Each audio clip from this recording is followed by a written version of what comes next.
À défaut de pouvoir aller chercher des cristaux dans la nature, les scientifiques du laboratoire de chimie de l'Université du Maine les conçoivent. C'est le cas de Maude Barré. Cette maître de conférence travaille sur les batteries au lithium, des batteries composées de gel qu'elle souhaite remplacer par des solides, comme ces cristaux qu'elle fabrique.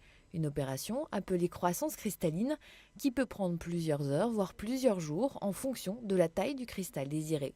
C'est un peu de la cuisine. On part de poudre de différents éléments de départ qu'on va trouver dans la nature, qu'on va nous acheter chez un fournisseur. Et en les mélangeant dans des proportions bien spécifiques, on va réussir à reformer soit une autre poudre ou un cristal, vraiment un gros cristal, qui aura une formulation donnée et qui va avoir des propriétés données. Lors de cette opération, les atomes vont s'arranger entre eux et l'étude de leur disposition va permettre de comprendre les propriétés du cristal obtenu. Et pour obtenir une carte de ces arrangements, les scientifiques ont recours à un diffractomètre de rayons X.